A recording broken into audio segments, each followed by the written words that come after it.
I keep meaning to make a video about these, and I keep forgetting. I had a few minutes, so I thought I'd just go right ahead.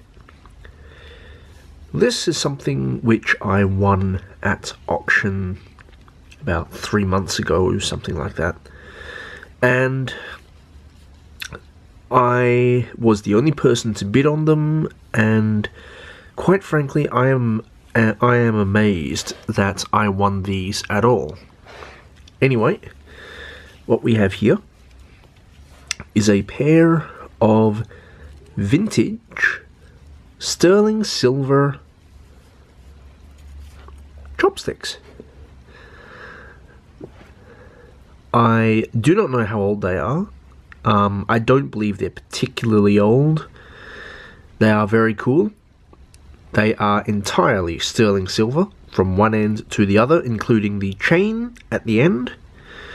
They are a pair of travelling chopsticks, which is why they are chained at the end.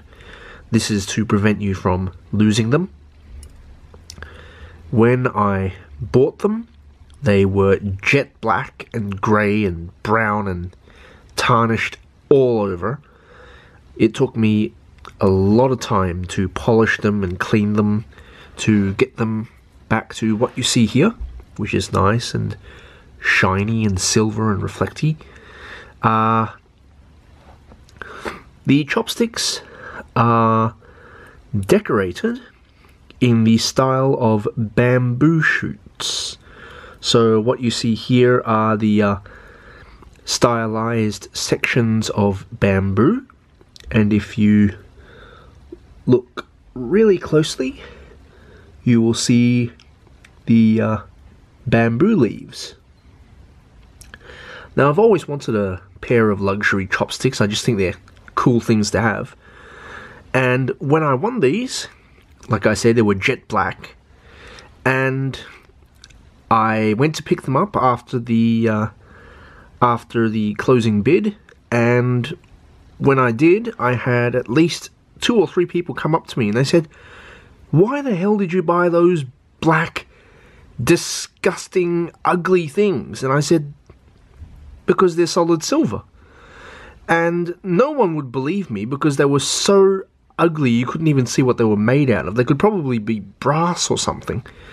And that was when I showed them this here, which is the hallmark, and it says quite clearly 925, which is the standard for sterling silver, 92.5% purity.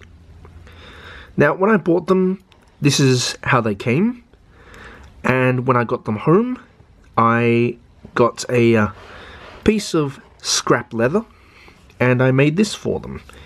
This is the little pouch that I made for them, and this was simply this was like 2 or 3 pieces of scrap leather which I measured and cut and sewed together, and this simply pops in there like that.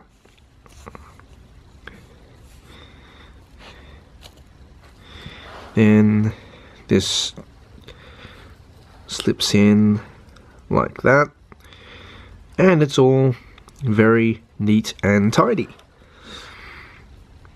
Now, there are lots of myths and legends about chopsticks, and the most famous one about silver chopsticks is that they were created or used by Chinese and other Asian royalty and nobility to detect poison. There is no truth to this whatsoever.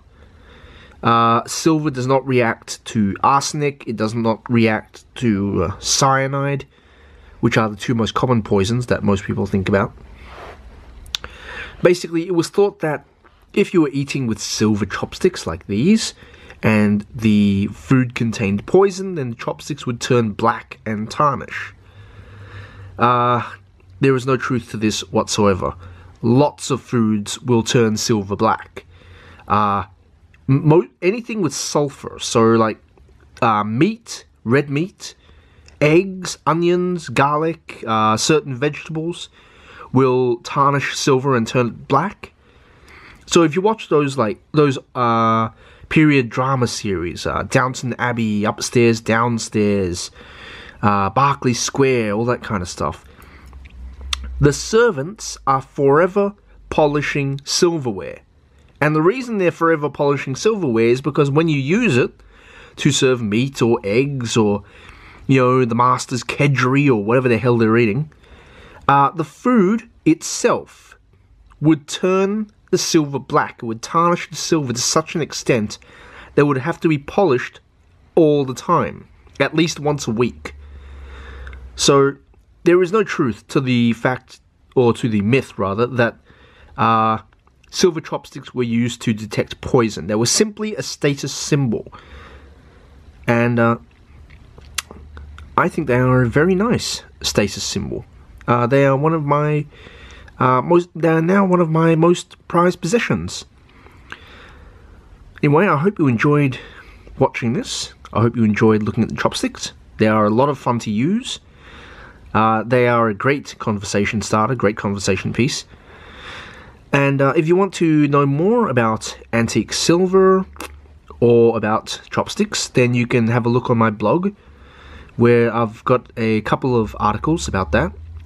You can have a look at them and read through them, leave comments, leave ratings, both on my blog and on this video. The link to my blog is in the description below. Thank you very much for watching.